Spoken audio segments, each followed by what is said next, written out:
do Pai, do Filho e do Espírito Santo.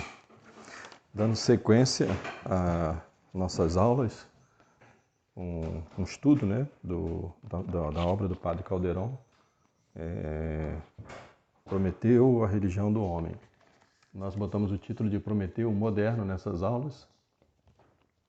E só lembrando que a importância dessas aulas para tornar o livro do Padre Calderon mais conhecido entre os brasileiros.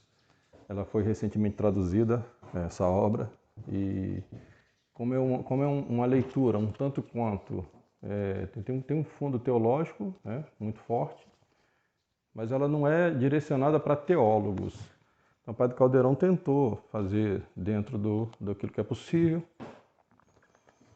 para um teólogo, né, tornar a leitura mais acessível para o leitor comum. Mas ainda assim, há uma certa dificuldade para a pessoa que não tem, né, os pré-requisitos para a compreensão de um tema tão complicado como essa questão do humanismo, né? E como é que essa doutrina humanista penetrou no concílio penetrou pelo concílio na Igreja Católica através de uma teologia, a Nouvelle Teologia, que já havia sido condenada antes pelo magistério da Igreja, pelo Papa Pio XII.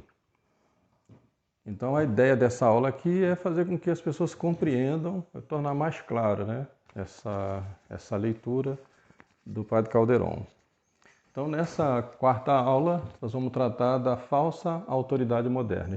Esse é um ponto muito importante para a gente entender a questão de autoridade, o que é verdadeira autoridade e por que é que, de certa forma, né, a Igreja Conciliar, ela aderindo aos erros modernos, ela consequentemente adere também à falsa noção de autoridade do mundo moderno.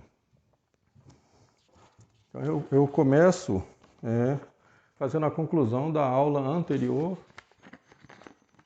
citando o Padre Calderon, na sua própria conclusão do capítulo, né, que tratou dessa inversão que nós vimos nas aulas anteriores. Então, citando aqui o Padre Calderon. Essa nova fórmula, introduzida na Igreja pelo Concílio, é católica na medida em que vive das forças da Igreja, mas é anticatólica quanto à sua finalidade. Então, ela é católica na medida em que ela vive das forças da Igreja, mas quanto à finalidade, ela é anticatólica. Nós vimos que para esse novo humanismo se manter vivo, era necessário que se mantivesse vivo no âmbito católico. Alguns progressistas mais exaltados, que já desde o fim do concílio queriam mostrar mais claramente esse novo humanismo e assumir isso mais claramente, acabaram sendo detidos por aqueles que compreendiam bem que a esse novo humanismo só é possível alguma sobrevivência enquanto ele estiver dentro do âmbito católico. Então, é por isso que para eles é muito importante que essa nova doutrina, esse humanismo, ele permaneça no âmbito católico. Então, o Padre Calderon vai usar aqui uma analogia bem interessante. Assemelha-se a um câncer que vive e cresce graças às forças vitais do organismo, mas leva-o à morte. Como chamamos um tumor que atinge o cérebro de tumor cerebral, exatamente neste sentido é que chamamos de católico o humanismo conciliar. O humanismo conciliar é católico tanto quanto um tumor que precisa das forças vitais daquele corpo para subsistir. Então, ele é católico nesse sentido. Tanto quanto um tumor cerebral, você pode dizer cerebral dele, porque ele atua dentro do cérebro, né? Assim também, o humanismo conciliar pode se chamar católico nesse mesmo sentido. Eu trouxe aqui também, para que fique mais claro, esse é um ponto muito importante, para a gente compreender os documentos do concílio, essa doutrina, né, que está subjacente aos documentos do concílio e que, à primeira vista, ela não se torna muito clara, a menos que você conheça profundamente, né, a Novela Teologia, a Nova Teologia, e você compreenda bem, né, o ponto em que eles utilizam para fazer essa junção, ou seja, não parecer herético, professando esse humanismo laico e profano, ao mesmo tempo em que usam essa doutrina, que é herética de fato, mas com uma capa de teologia católica.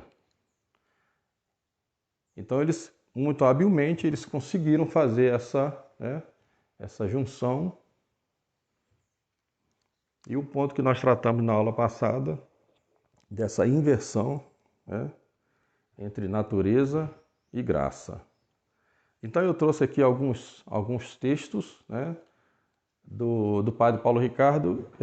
Vou usar aqui o padre Paulo Ricardo como ilustração, porque é um padre que tem muita influência nos meios católicos, sobretudo nos meios tradicionais católicos.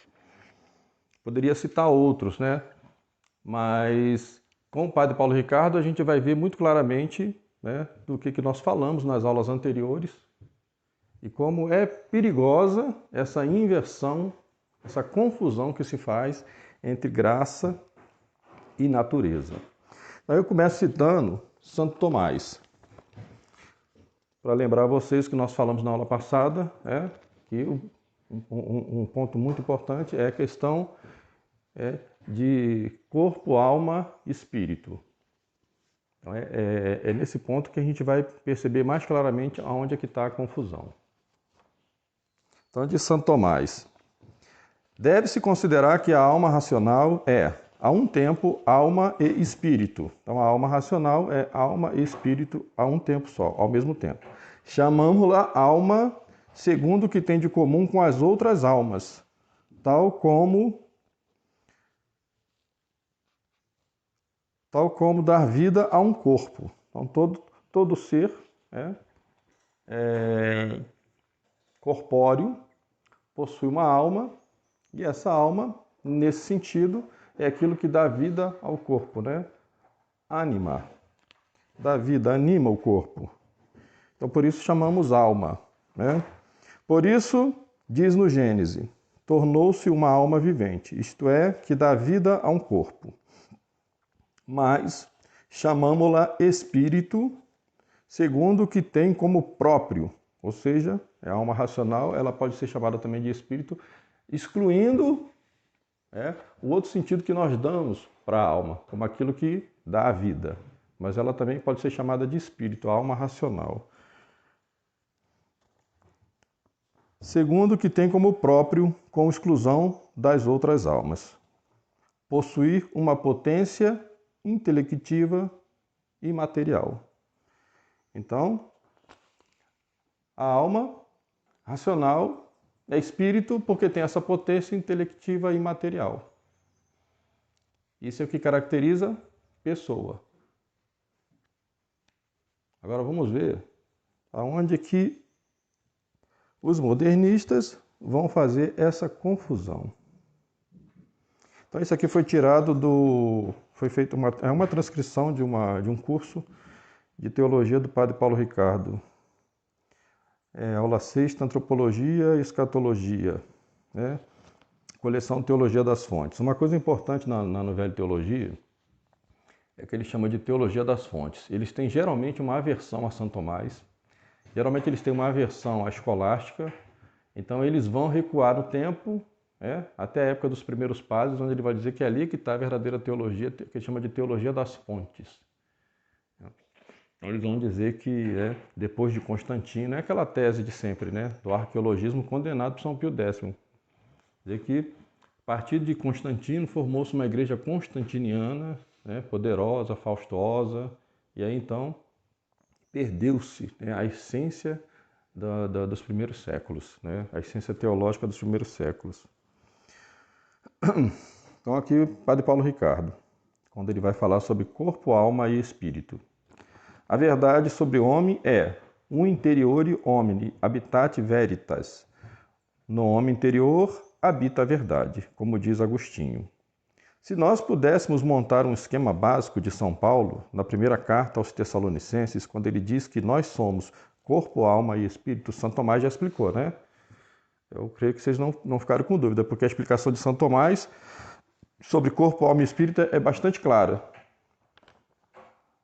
Esse esquema tripartido, corpo, alma e espírito, muitas vezes não é compreendido pelas pessoas, porque nós estamos acostumados com a filosofia grega clássica, segundo a qual o homem é apenas o corpo e alma. De onde vem essa história de espírito? O que é esse espírito? O espírito, ele faz uma distinção. Primeiro, o espírito com E minúsculo é aquela parte da alma, se é que podemos dividir a alma em partes, em que o espírito com E maiúsculo habita. Então tem lá o espírito com E minúsculo, que é uma parte da alma, e nessa parte da alma habita um outro espírito com E maiúsculo. Olha a confusão. Segundo Santo Agostinho, existe no homem algo interior que é mais interior que seu próprio íntimo. Eles também fazem muito isso, né? Pegam as citações dos santos fora do contexto para aplicar a essa interpretação que eles dão. Ele usa, Santo Agostinho, a expressão interior íntimo meu. A palavra interior em latim não é o mesmo que interior em português. É preciso recorrer a um pouco de gramática para entender essa expressão de Agostinho. Existem, que é a explicação do padre Paulo Ricardo, existem os graus dos adjetivos. Por exemplo, já algo que é belo, mais belo e belíssimo. São os 3 graus: normal, comparativo e superlativo. A palavra intus, em latim, significa dentro, interior. Significa mais dentro. E íntimos seria o dentríssimo. Então, continuando o padre Paulo Ricardo, Deus está no interior, ou seja, mais dentro do que o meu íntimos, do que o meu dentríssimo. Imagine o centro de sua alma e aquilo que há mais de interior nela. Deus está mais dentro ainda, em um lugar onde eu sou tão eu que já não sou mais eu. É onde, no dizer de São Paulo, não eu, mas é Cristo que vive em mim. O Espírito está no núcleo do ser humano, no núcleo, o Espírito com E maiúsculo. No núcleo de nossa alma, no centro de nossa alma.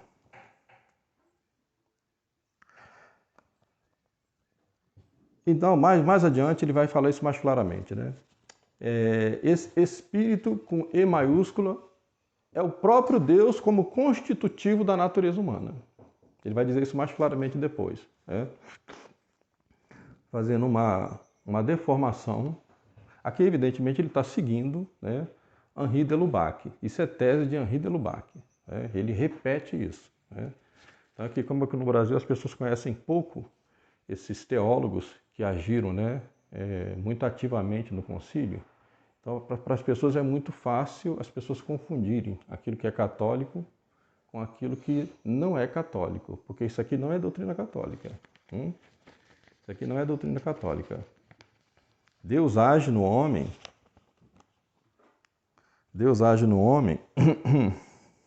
está presente na criatura como causa presente no efeito.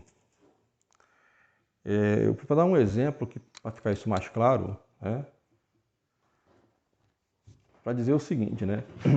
Substancialmente, Deus não está no homem, porque se Deus estivesse substancialmente no homem, o homem seria Deus. Né? Somente o nosso Senhor Jesus Cristo continha a substância de Deus. Né? O homem não. Deus está no homem de uma maneira anterior à própria alma do homem, porque Deus é o ser. E esse ser é que dá o ser às outras criaturas, a todas as criaturas.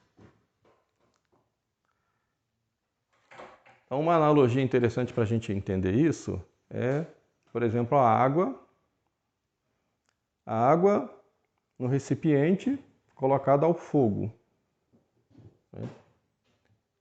Imaginemos que essa água somos nós e esse fogo é Deus. O que acontece com essa água no recipiente colocada no fogo? O fogo vai aquecer essa água, né? Então ele vai agir na água, sem ele se tornar água e sem que a água se torne ele. Mas essa ação, né, é a graça que Deus influi sobre nós. É dessa maneira que Deus, né, está em nós. Não substancialmente. Não como um espírito.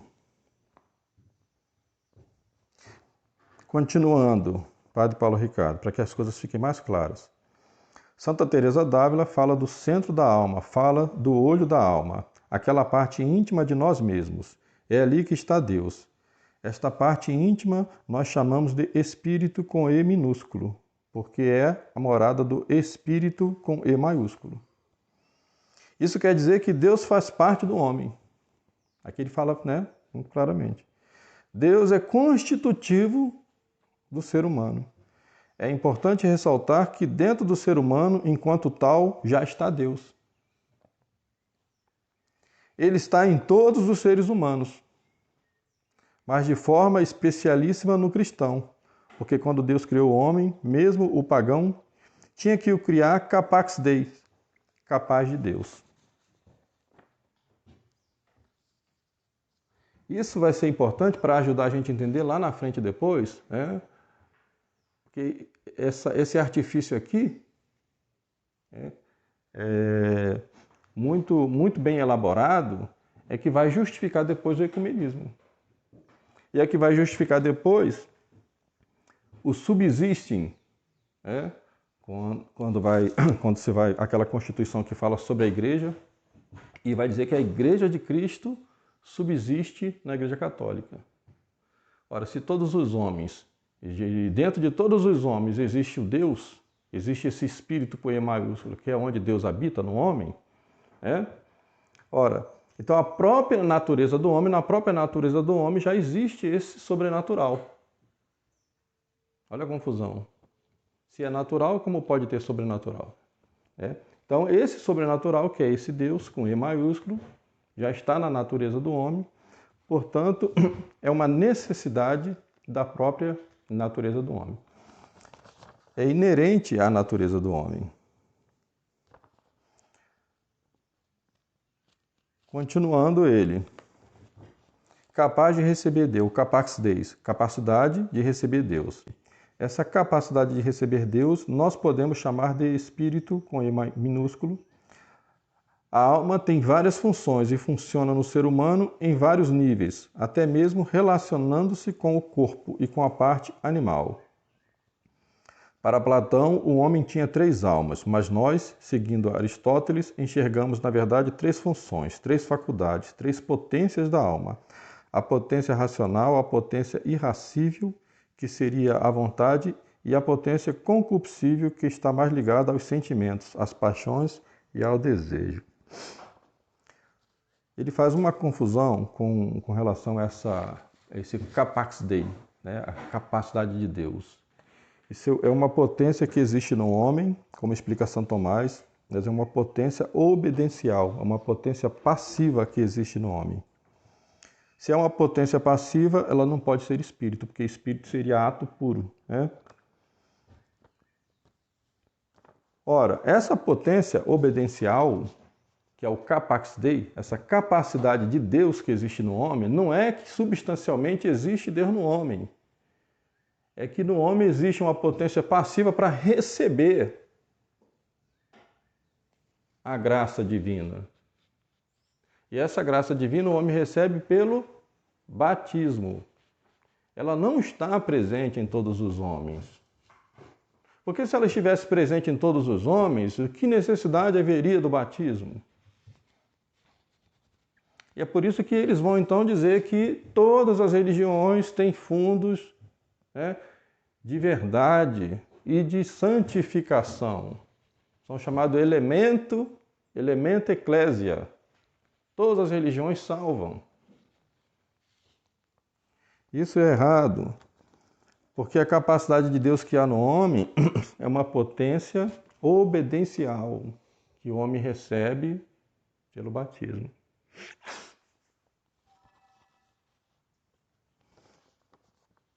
Percebemos, continuando o Padre Paulo Ricardo, que existe algo de mais espiritual que é a potência racional e algo de mais animal que seriam a potência irascível e a potência concupiscível, que os animais também possuem. Isso também está errado.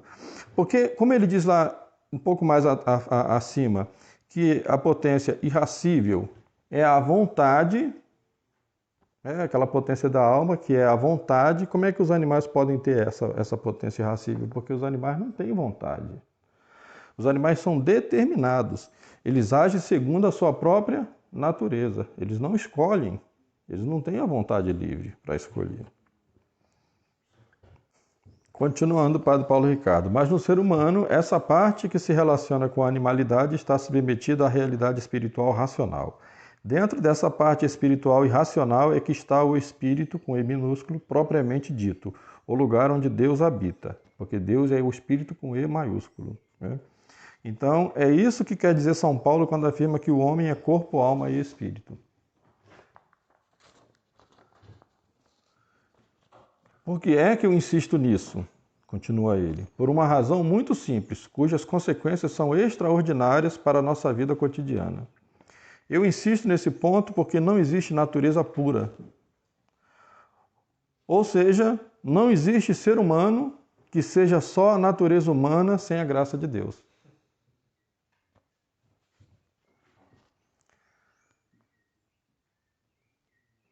Por que então São Paulo fala de corpo, alma e espírito? Recordando que a Igreja ensina com toda clareza que não são duas almas, mas corpo e alma. Existe, contudo, na única alma humana, o lugar onde Deus habita. Trata-se do espírito, ou seja, uma realidade sobrenatural que existe nos homens. Ora, na natureza do homem existe uma realidade sobrenatural. Se é sobrenatural, não pode ser natural. Observa a contradição.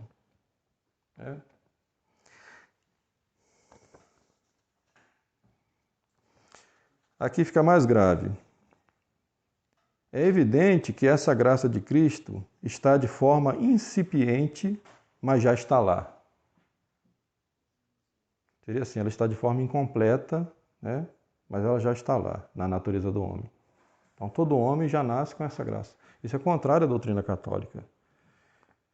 Porque isso é mesmo que negar o pecado original, né? E a necessidade do batismo. Portanto, não existe natureza pura, mas apenas a natureza humana agraciada. Isso é grave, é muito grave. A natureza humana agraciada voltada para Cristo. Isso quer dizer que os budistas, os shintoístas, os animistas da África, etc., todos têm a graça de Cristo.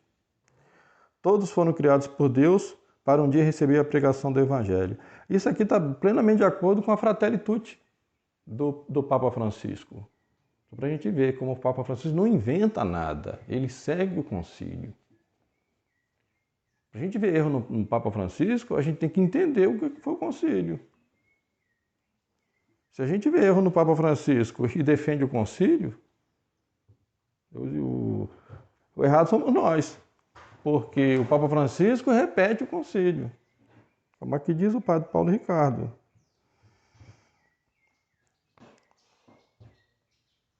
Então, ele diz assim, né? Todos foram criados por Deus para um dia receber a pregação do Evangelho e receber essa graça de Cristo plenamente através do batismo. Mas todos já têm a graça de Cristo. Ela vai se dar mais plenamente com o batismo. Por isso é que todas as religiões, né, como diz lá, o Concílio Vaticano II tem elementos de santificação de verdade. Porque no próprio homem, na própria natureza do homem, já está a graça santificante. E se você pegar o Catecismo Novo, né, você vai ver isso várias vezes, a repetição disso várias vezes. Então isso aqui vai favorecer o movimento ecumênico, né, universal, para essa religião universal que nós estamos vendo muito claramente hoje, né? Sob o pontificado do Papa Francisco. Então, através do batismo, né, essa graça de Cristo vai se dar mais plenamente para ser santificados os homens através dos sacramentos e para alcançar a ressurreição dos mortos, a plenificação da sua natureza humana glorificada, divinizada em uma filiação divina em Cristo Jesus através da graça. Tudo começou lá atrás. Desde muito, todos já estão voltados para Cristo, que é a razão de ser de todos os seres humanos. Todos já foram criados nele e para ele. Então, eu acho que fica bem claro, né, o erro que nós falamos nas outras aulas, né, entre natureza e graça. É um erro. O artifício do concílio é exatamente esse. É exaltar o homem seguindo o humanismo moderno, profano, laico, ateu, sem deixar de recorrer aos dogmas católicos. Vamos tentar achar uma fórmula que concilie uma coisa com a outra. Quem vai encontrar essa fórmula são esses novos teólogos. E vão disfarçar, né, essa doutrina herética, gnóstica, porque vê no homem uma divindade, né? Existe na própria natureza do homem a substância de Deus, então todo homem é um Deus. Daí porque depois, né, o Karl Rahner, um dos principais, né, peritos teólogos do concílio, vai dizer, né, aquele conceito dele de cristificação, né, do cristão anônimo, ou seja, porque todos os homens têm esses elementos, né, têm essa graça santificante que está presente na própria natureza do homem. Então isso aqui é fundamental se entender. Nessa aula de hoje eu vou tratar dessa questão da falsa autoridade moderna, né? O concílio ele vai se apoiar nesse conceito de autoridade moderna e todo o magistério conciliar ele é exercido a partir dessa noção de autoridade, que é uma concepção falsa, né, produzida pela modernidade. Então aqui o padre Caldeirão ele vai, né, pontuar alguns aspectos dessa autoridade moderna.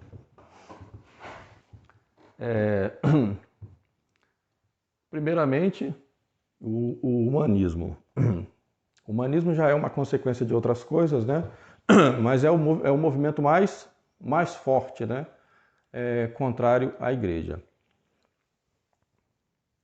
A Igreja ensinava que toda autoridade ela só é plenamente exercida e só é legítima se ela, evidentemente, está subordinada, orientada, ordenada a um princípio maior. Esse princípio maior de autoridade é o próprio Deus, que é a autoridade. A autoridade de Deus, ela por participação é exercida na terra pelos homens. Então, existe uma autoridade legítima nos homens na medida em que eles utilizam essa autoridade compreendendo que essa autoridade é uma participação na autoridade maior que é Deus. Por isso Nosso Senhor diz a Pilatos, né? Quando Pilatos fala para ele que tem autoridade, né? E ele diz para Pilatos que reconhece a autoridade de Pilatos, mas que Pilatos não teria essa autoridade se não tivesse sido dada de cima. Então a autoridade de Pilatos era uma autoridade sob participação na autoridade maior que é Deus. Esse é o conceito de autoridade da Igreja. Se você elimina Deus, toda autoridade passa a ser ilegítima. Se a autoridade é centrada no próprio homem, né? Se ela é centrada no próprio homem como fonte da autoridade, essa autoridade ela é falsa.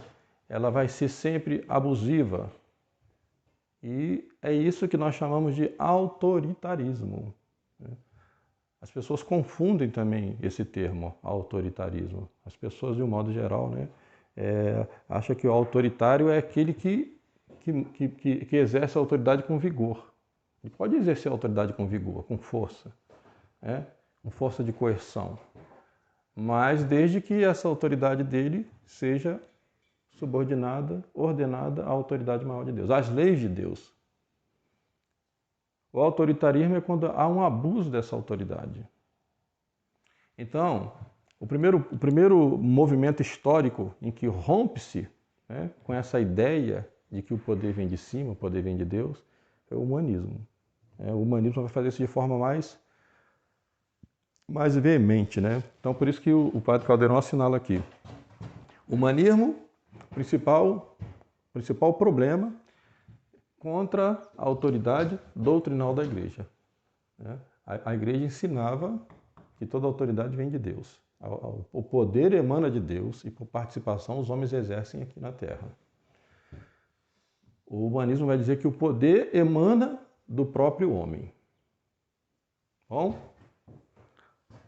isso vai ficar muito claro porque, como consequência dessa ideia de que o poder emana do próprio homem, virá aquela degeneração do princípio monárquico, que vai ser o absolutismo monárquico.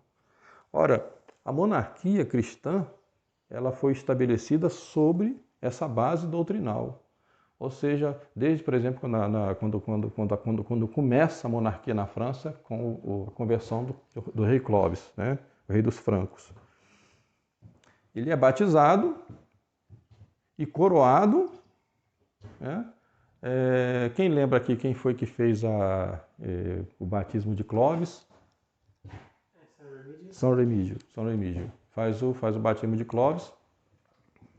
E a coroação de Clovis, feita por uma autoridade eclesiástica, ela vai demonstrar exatamente isso, né?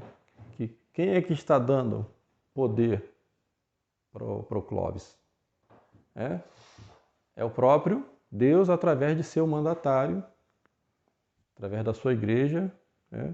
Ou seja, o rei, as monarquias católicas que começam aí, elas tinham bastante claro isso, de que a autoridade vem de Deus e que o rei está a serviço desse Deus para estabelecer uma ordem na terra de acordo com a vontade e as leis de Deus. Com essa inversão humanista, ora, o que os reis vão pensar? Eu estou a serviço da minha própria autoridade. Não preciso me submeter à igreja. Não preciso me submeter à autoridade eclesiástica. E é por isso que vai acontecer, o assalto de Anane, do rei da França, Filipe o Belo. Então esse é um marco, né? Muitos consideram aqui esse marco essencial, demonstrando assim o fim daquela ordem cristã da Idade Média. Quando Filipe o Belo manda seus emissários para destituir o Papa, Bonifácio VIII, o Papa está na cidade de Anane e lá eles chegam ameaçadoramente, né? Mete o pé na porta, derruba a porta, o Papa já os estava esperando, paramentado, devidamente vestido, né? Com a tiara papal, e se apresenta diante deles e ganha uma bofetada com aquelas luvas, né, de ferro que eles usavam. Então, essa bofetada que o Papa leva, né, vai fazer essa inversão da ordem, né, que havia na Idade Média. Essa ordem que tinha sido iniciada lá desde a conversão e a coroação do rei Clovis. Ou seja, o poder temporal agora não submete-se mais ao poder eclesiástico, que era da onde emanava toda a ordem moral e social, que os reis deveriam ser apenas mantenedores disso. Aqui rompe-se isso. Então, Filipe o Belo contra a autoridade disciplinar. Então nós vimos que com o humanismo, contra a autoridade doutrinal e agora contra a autoridade disciplinar. Ora, o movimento continua. A consequência disso aqui, nós já sabemos que vai ser o protestantismo. Vai ser o protestantismo, a Revolução Protestante. Ora, lógico que se não há mais a autoridade doutrinal da igreja, e nem a autoridade disciplinar, vai haver uma rebelião contra o próprio conceito de autoridade, né? E é por isso que, mais tarde, o filósofo francês René Descartes, com a sua dúvida metódica, quer dizer, nada mais é seguro, as verdades que eram, né, aceitas pelo intelecto humano já não são mais seguras, ele vai pôr abaixo também, agora não só a autoridade doutrinal e a autoridade disciplinar da igreja, mas ele vai pôr abaixo toda a autoridade doutrinal. Toda a autoridade doutrinal, porque ainda os humanistas, eles eram contrários à autoridade doutrinal da igreja, mas eles recorriam àquela filosofia ou aquele mundo, né, greco-romano, pré-cristão. Então eles concediam uma certa autoridade ao paganismo, naquilo que eles repudiavam a autoridade doutrinal da igreja. Agora, com René Descartes, nem a autoridade dos pagãos vai servir mais. Por isso vai haver uma renúncia à autoridade da própria filosofia grega. Daí para diante, só a filosofia moderna. É como se a filosofia grega tivesse, né, a filosofia grega, a filosofia patrística, escolástica, tivesse tudo sido ultrapassado, e daqui para diante a gente vai só seguir, né, a filosofia moderna. Isso vai seguindo mais à frente com o iluminismo. O iluminismo agora contra toda a autoridade disciplinar e também contra toda a ordem política cristã. Aqui é um ponto interessante que quando a gente fala, né, a partir do iluminismo e da maçonaria, a gente fala assim, é a nova ordem mundial, né? Não é nova e não é ordem. E nós não somos... Maçonaria tem 300 anos, né? Então não é nova. Isso que a gente chama de nova ordem mundial já está aí, né, desde a Revolução Francesa. Desde a Revolução Francesa. E não é ordem, porque na realidade é uma desordem. Todo movimento revolucionário é uma desordem. Observa que a Igreja Católica ela só pode subsistir num conceito civilizacional. Por quê? Porque é uma religião, que visa a santificação das almas pela prática e exercício das virtudes. Ora, fora de uma civilização moralmente erguida, não pode subsistir o catolicismo, né? Então, a Igreja Católica ela criou uma civilização. Quando a gente fala de Europa, quando a gente fala de França, Inglaterra, Alemanha, Portugal, Espanha, nós temos que falar primeiro da Igreja Católica. A Igreja Católica foi a mãe dessas nações. Não fosse a Igreja Católica, não haveria a Europa, né? Então, é a civilização cristã erguida pela Igreja, né? O liberalismo, ele tem que subsistir dentro de uma civilização também, mas não para promover a santificação das almas, mas para destruir essa civilização como um câncer. Assim como o exemplo que o padre Caldeirão dá do humanismo conciliar, que pode ser chamado católico, como um câncer que destrói um organismo. A mesma coisa é a revolução. A revolução, evidentemente, ela tem que atuar dentro de um organismo são, mas ela visa a destruição dele. Então é por isso que não é nova ordem mundial, é sinarquia. Sinarquia significa governo único. É um governo único o que eles estão propondo, o que eles propõem, mas eles fazem por etapas, né? Uma república universal, na qual não existe ordem, porque toda ordem só é ordem de fato se ela segue a verdadeira autoridade que é Deus. Ela tem que estar ordenada ao princípio de todas as coisas, ao Logos, que é Deus. Né? Fora disso não pode haver ordem, só vai haver desordem. Por isso que a gente vê que o movimento revolucionário só produz desordem, né? Só produz desordem. A questão é que a civilização católica, né, que a igreja fundou, foi muito bem estruturada. E é por isso que está de pé até hoje. Então o que a gente vê ainda são aquelas bases da civilização cristã que ainda estão de pé, que ainda não foram demolidas ainda. E eles incessantemente, né, eles continuam atacando, demolindo. Então, com o iluminismo, a filosofia iluminista e depois a Revolução Francesa, né, toda essa ordem política cristã vai ser atacada, vai ser colocada abaixo. Não foi colocada abaixo ainda completamente. Ainda existe uma coisa ou outra que ainda está, né, que ainda subsiste. Senão, a gente já estaria vivendo já nessa sinarquia. Né? Maquiavel também é importante nesse processo. Né?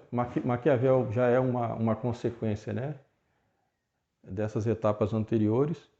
E ele vai dissociar política e moral. Política é o exercício do poder pelo poder e para o poder. Né? Agora aqui já não há mais, de forma mais descarada, porque Maquiavel, por isso que fica famosa a expressão, né, maquiavélico, né? Todo maquiavélico é sempre um adjetivo ruim, né? Porque o que importa é o poder. Por isso ele dizia, né, os fins justificam os meios. Então é o poder pelo poder. Então isso é que vai justificar a autoridade moderna. Então todas essas etapas elas vão levar finalmente à democracia. A democracia moderna, não a democracia dos antigos, né? Dos antigos gregos, a democracia ateniense, não. Ela tem esse nome, democracia, mas é um simulacro também. Né? Na realidade, não é isso. Na realidade, como bem diz o padre Caldeirão, é uma máscara de trás da qual se esconde o poder sem princípios doutrinais nem responsabilidade moral. Isso aqui é a democracia. É um simulacro.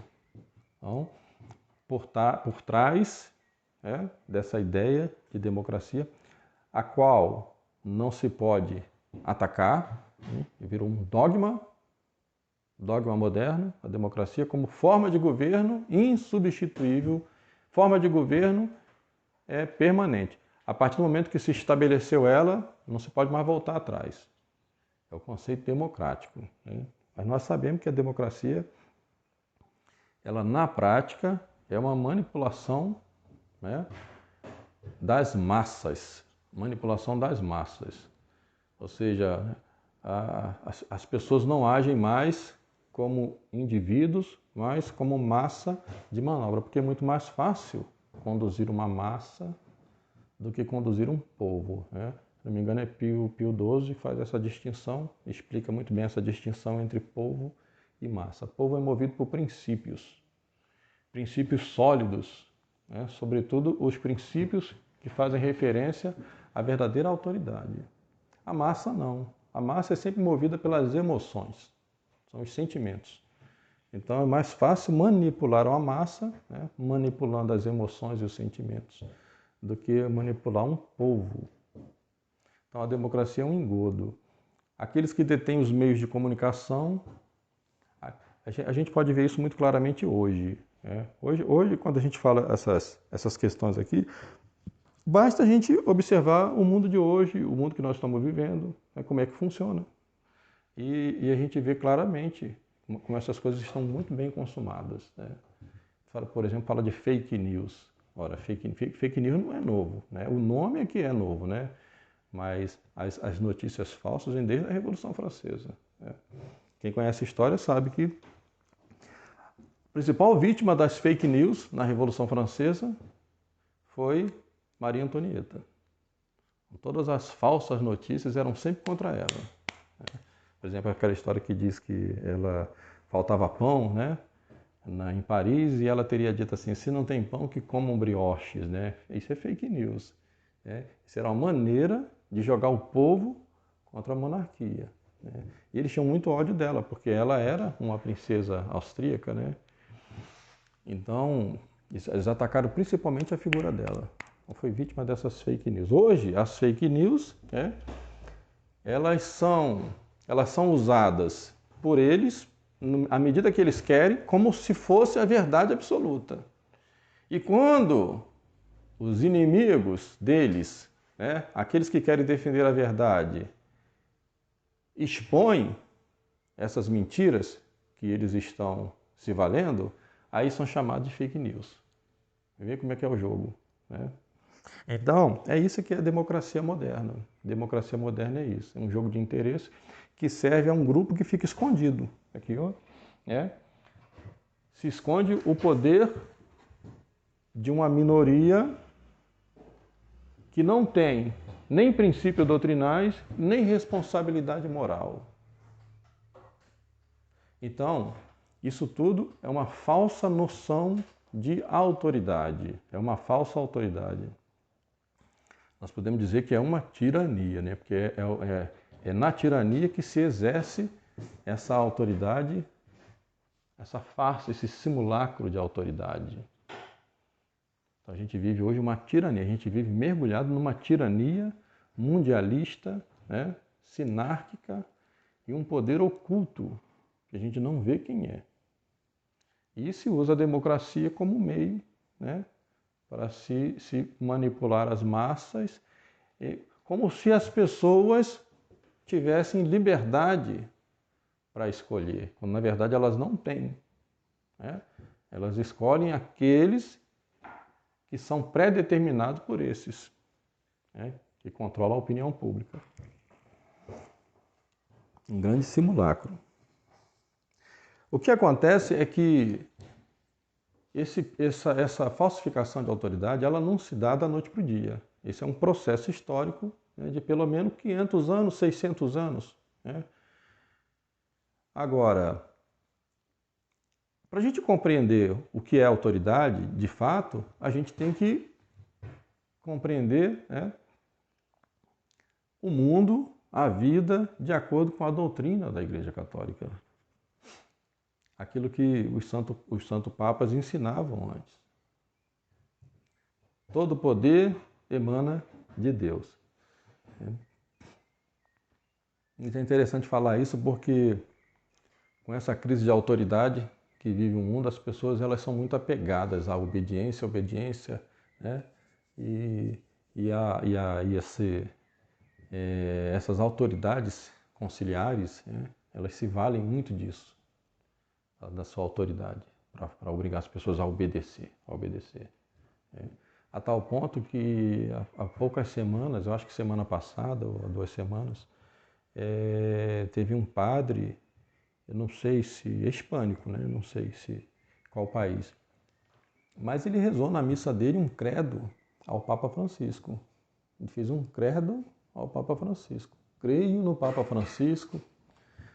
Começava assim. Né? Isso das duas umas. Ou é uma pessoa que já não compreende mais o que é autoridade, porque está confundindo a autoridade com aquele que exerce a autoridade.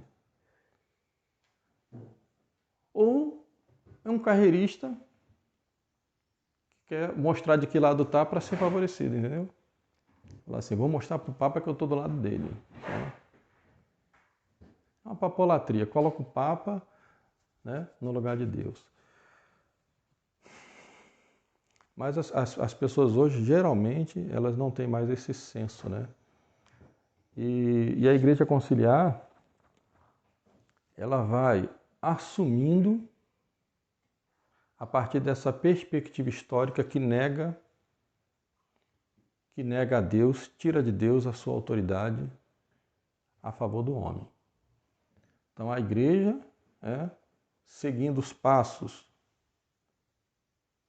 dos liberais, dos modernistas, ela vai usurpando a autoridade de Deus em favor da humanidade.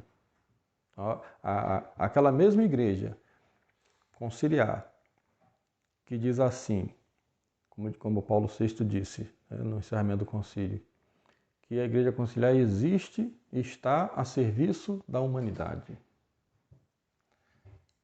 Então, evidentemente que a própria hierarquia da igreja, ela vai estar também a serviço dessa mesma humanidade.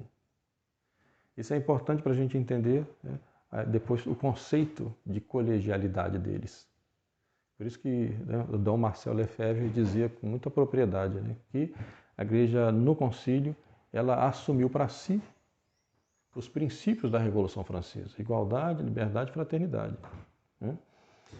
E a tal ponto que nessa encíclica do Papa Francisco, Fratelli Tutti, está lá essa tríade maçônica: liberdade, igualdade e fraternidade. Não que essas palavras em si sejam ruins, mas existe uma verdadeira liberdade, existe uma verdadeira igualdade, existe uma verdadeira fraternidade. Não essa maçônica que visa, né, essa república universal, essa irmandade entre os homens, que não santifica e que não salva almas.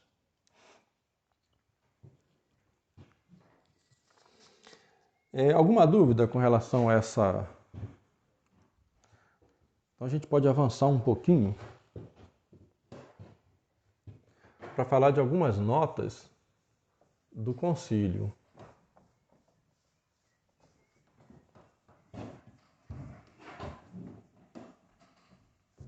Algumas notas características do concílio.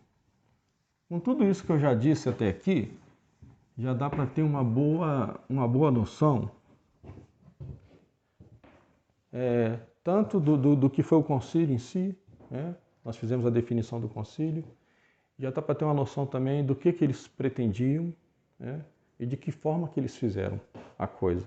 Né?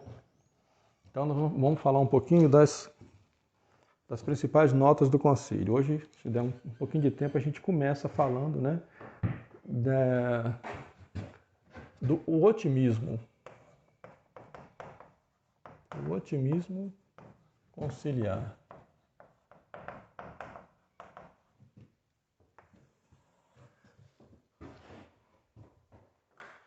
Todo o concílio foi marcado por essa ideia otimista. Desde o discurso de abertura do concílio de João 23, ele já demonstrava essa nota característica do concílio. O que é muito difícil para a gente entender, né, da onde que tirou esse otimismo. Porque, afinal de contas, né, esse mundo exaltado por eles, que é um mundo com o qual, né, as autoridades eclesiásticas buscaram um ponto de encontro, uma reconciliação, esse mundo, nos últimos 500 anos, não tinha produzido o bem-estar, a paz, a felicidade, muito pelo contrário. A quantidade de pessoas mortas nas guerras provocadas, né, por esse humanismo, ela superava, e muito, toda a história da humanidade.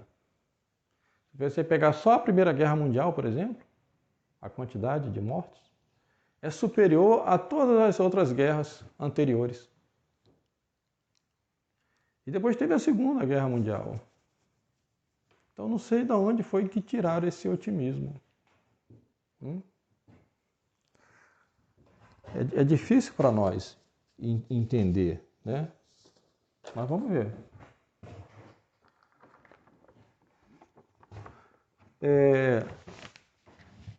Há alguns antecedentes históricos, né? Alguns antecedentes históricos que ajudam a gente a entender um pouco dessa mentalidade otimista, mesmo diante de toda a tragédia. E depois a gente vai entender por que o cristão verdadeiro é otimista, mas é um otimismo no outro sentido, não nesse. Né?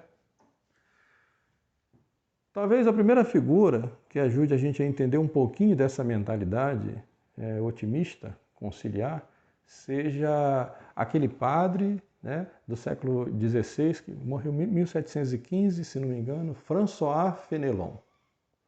François Fenelon teve uma influência muito grande, né, na França, E essa influência dele foi absolutamente, né, nefasta, sobretudo sobre o rei Luís XVI, que morreu na guilhotina durante a Revolução Francesa. Para a gente entender um pouquinho desse otimismo, a gente imagina a figura do rei Luís XVI. O rei Luís XVI era um homem muito bom, muito bom. Mas, ao mesmo tempo que ele era bom, de tanto ele ter lido as obras de Fenelon, ele acabou assumindo uma postura covarde diante do erro. Então, resumindo, é mais ou menos isso, né? O Fenelon falava muito de amor, mas nunca de combater os erros. Mas não existe amor sem ódio. O problema está na relação entre os bens, né? Mas quem é católico, quem conhece teologia católica, sabe que existem os bens. Toda a nossa vontade é movida para um bem, né? Mas existem bens que são superiores. Então, existe o bem que é absoluto, que é Deus, salvação das almas, a felicidade eterna no paraíso. E existem aqueles bens que são referentes à nossa vida aqui. São chamados bens relativos. Por que são relativos? Porque eles têm que estar ordenados a esse bem superior, que é o bem absoluto. O bom cristão bem sabe que tem que viver aqui de acordo, ordenando, né, a sua busca pelo bem. Mas ordenando, sobretudo, a esse bem maior, né, que é o bem absoluto. E é por isso que não pode haver amor sem ódio. Porque se nós amamos o bem superior, o bem absoluto, nós vamos odiar tudo aquilo que é contrário à obtenção desse bem. O que faz o pacifista? O pacifista, ele quer amar, mas ele não quer odiar. Nosso Senhor ensina, devemos amar o próximo, amar o pecador, mas a gente tem que odiar o pecado dele. A gente tem que combater o erro dele. Então, o problema do Fenelon era esse. O Fenelon, ele queria o amor, mas sem o ódio àqueles que são contrários. Porque o amor é Deus, né? O amor absoluto, que nós devemos direcionar todo o nosso amor. Fenelon queria fazer essa paz puramente natural. Então, quando começou na França a Revolução Francesa e os primeiros massacres, o rei Luís XVI dizia, não, isso vai passar. Ele acreditava que o homem era bom e que aquilo ali era uma crise, que ia. Então ele nunca tomava a atitude que tinha que tomar. Os assessores dele, na época de crise, que ele estava nas Tulherias já como prisioneiro, dizia para ele assim, rei, o senhor só precisa pegar um cavalo, monta no cavalo e sai às ruas, conclamando o povo. E o povo vai ficar do seu lado e essa revolução acaba. Mas o senhor precisa exercer a sua autoridade. E ele dizia, não precisa, isso vai passar, o povo é bom. Isso vai passar. Então, esse otimismo é um otimismo que não tem fundamento numa realidade. Então, isso é uma nota do concílio, né?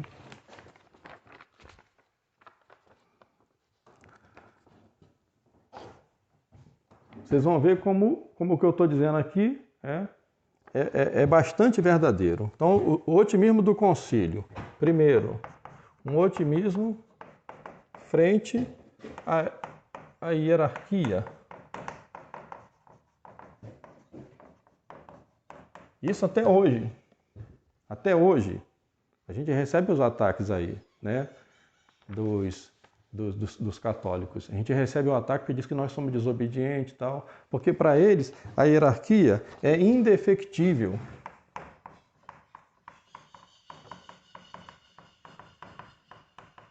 Eles confundem a infalibilidade papal com uma autoridade indefectível. Para eles o Papa não pode errar. O bispo não pode errar. Eles são indefectíveis, estão acima do erro.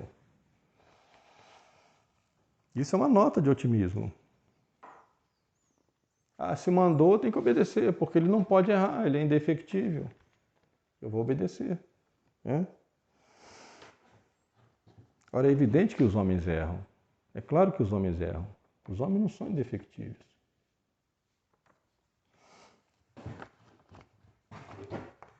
Otimismo conciliar frente aos erros.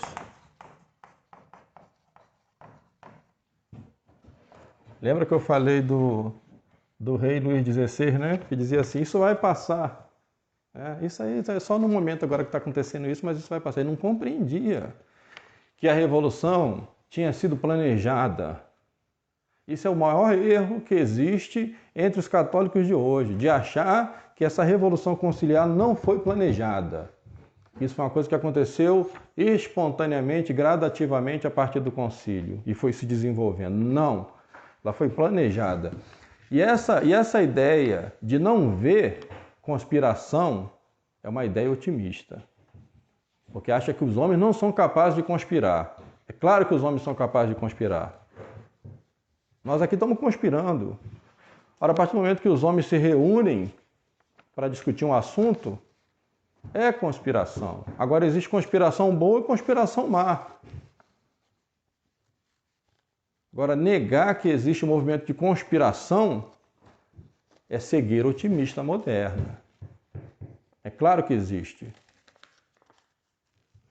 Então, o rei dizia, isso vai passar. A mesma coisa dizem os conciliares diante dos erros. Eles dizem que os erros desaparecem facilmente.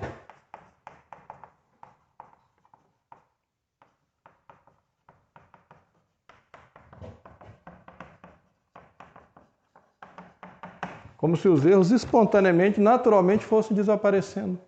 Então não precisa combater o erro. Entendeu? Não precisa ter combate ao erro. Deixa o erro seguir seu curso, que ele naturalmente ele vai desaparecendo, porque os homens vão tomando consciência daqueles erros.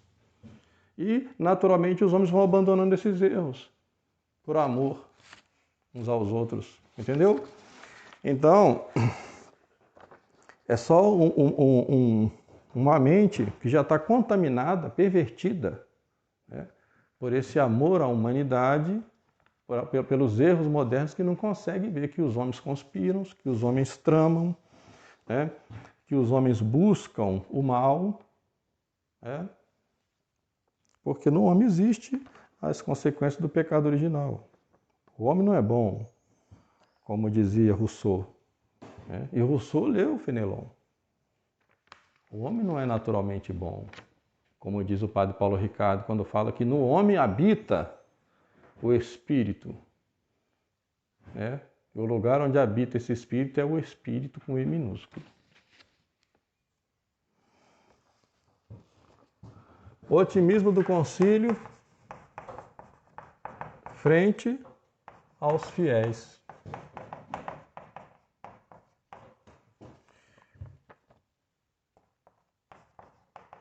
Cuja dignidade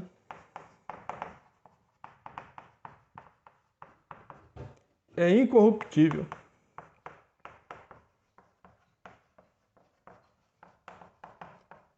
Claro, a dignidade do homem é incorruptível.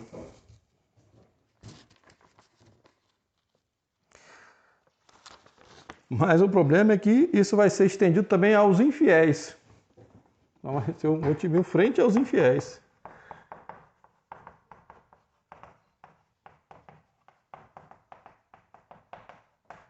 Lembrando que nós dissemos lá, né? Se na natureza do homem existe a graça de Cristo, entendeu? Então, os infiéis também são bonzinhos, né? Como diz o Monsenhor Wilson, são bondosos, né? Vamos amá-los, são bondosos. Todos eles cheios de boa vontade.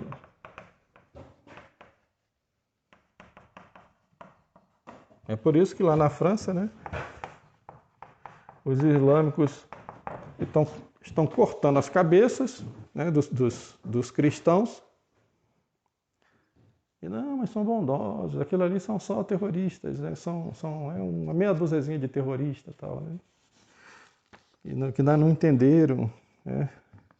E vão entender os erros e depois vão, né? Vão se unir todos num abraço, né? Essa fraternidade universal. Frente à política.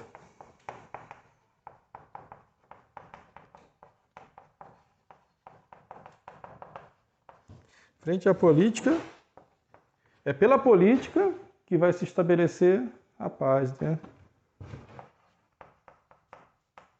E em breve se estabelecerá a paz. A paz vai se dar pela ação política.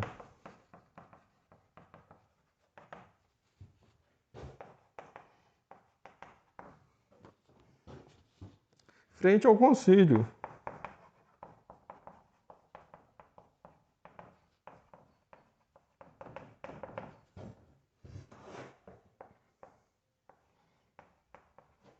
Que promoverá a fraternidade universal.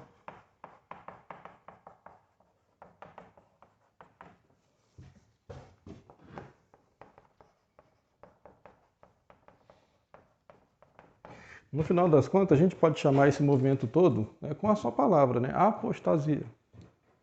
Apostasia.